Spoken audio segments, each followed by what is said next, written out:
The Liebherr LH80 is the first of Liebherr's LH series of material handlers, and it's a big machine weighing around 77 tonnes. It's a Liebherr model, so it comes in their typical branded box style, and there's a nice picture of the machine on the box. But as usual, there's no information about the real machine, and that's always a pity. The box is quite big, and inside is the usual pair of expanded polystyrene trays. But before we get to the model, there's a nice little piece of packaging design, because it's been designed that you don't have to open your claws too wide in order to get the trays out of the box.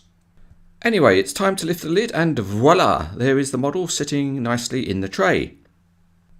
The model is almost fully assembled in the box, so that accounts for the box's quite large size. And it's also quite a tight fit in the box, and it's just a little bit reluctant to come out, but there we have it. As you can see, there's some soft paper which adds to the general confusion, and for some reason the end of the stick is particularly wrapped. But once you get it all off, then the model's almost free of all the packaging. There's no information about the model, but there is one more thing in the box, and that's just a bag containing the grapple that fits to the end of the stick. I said that the packaging was almost removed, but there is one more piece, and it's one of those NZG puzzle pieces, and it's a piece of card that maintains the shape of the hydraulic hoses. Anyway, it's not too difficult to find a way to get it out as long as you've not filled yourself with alcoholic beverages, but in that case you shouldn't be driving a machine like this anyway.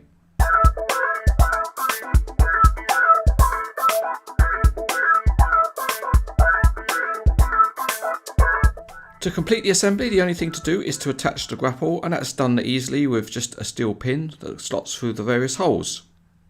With the pin in place, there's just the hydraulic connection to make. And for that you just push the end of the hoses into the top of the tool, and it's okay, but it's not a tight connection, so it would tend to pop out if you throw the model against a wall.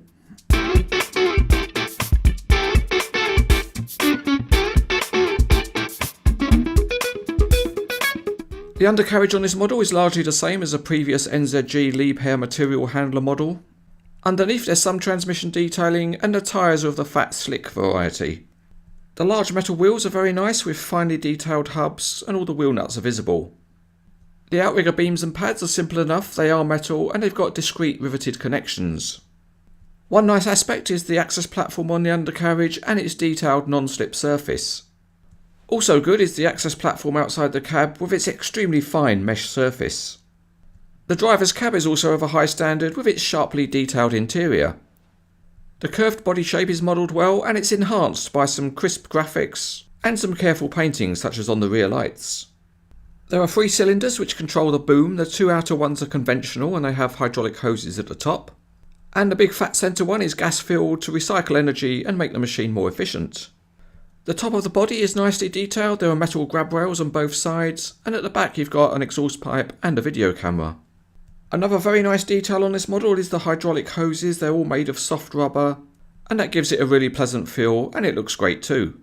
The boom and the stick are detailed with some graphics and lights, and the small friction rivet connections means that it all looks good. At the end of the stick, the grapple is almost all metal, and it's a nicely made part. This is a CranesEtcTV safety advisory. When management needs to relocate staff to a new work position, always use the safest and most efficient method.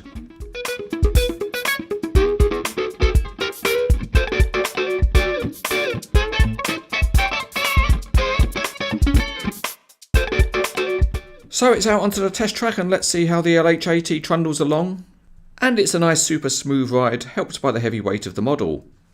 There is steering on one axle which provides a reasonable angle, and it turns very well in a curve. For stability you can lower the outriggers and they're quite stiff, but that's a good thing, and it's also good that the metal pads at the end of the beam oscillate nicely. Because the outrigger hydraulics are stiff, that does mean you can pose the model wheels free, and it will stay that way without bleeding down. Of course, if you want to grab some attention you need to be able to twist and turn, and this one rotates really quite smoothly, although it's a bit stiff. One of the features of big material handling machines is that they often have elevated cabs, and this version of the LH80 has hydraulic elevation. It works well on the model, but it's not a feature for the muscle challenged because it really is very stiff. But that does allow it to hold any position you want. Moving on to the boom and stick, and again the hydraulics are very stiff, but you need that because it's quite a big model and you don't want everything flopping down. Talking of things that flop down, you can also extend the boom and stick out straight and stiff, and it certainly sticks out an impressive few inches. The Grapple is a nicely engineered part, it rotates and it's a real swinger. The other movements are good too, it closes up really tight. And at the other end of the spectrum it opens up nice and wide. However, there is one aspect of the functionality which is not quite as flexible as it might have been. And that means you can't really display it as a transport load on a suitable low loader. So if you lower the cab and take the tool off to prepare it for transport, then the next step is to fold in the stick and lower the boom. But although the boom can reach horizontal, the movement on the stick limits it. Anyway, we always like a real life test on Cranes etc, so here we are unloading some scrap steel. And on this occasion we're using the optionally specified finger operated grapple. Once it's unloaded, it's hi-ho silver and up and away. In summary, this is a good looking model from NZG which is actually quite big. It's well made with some very good detailing, and most of the functionality is very good too. If you like models of big material handling machines, then this one is highly recommended.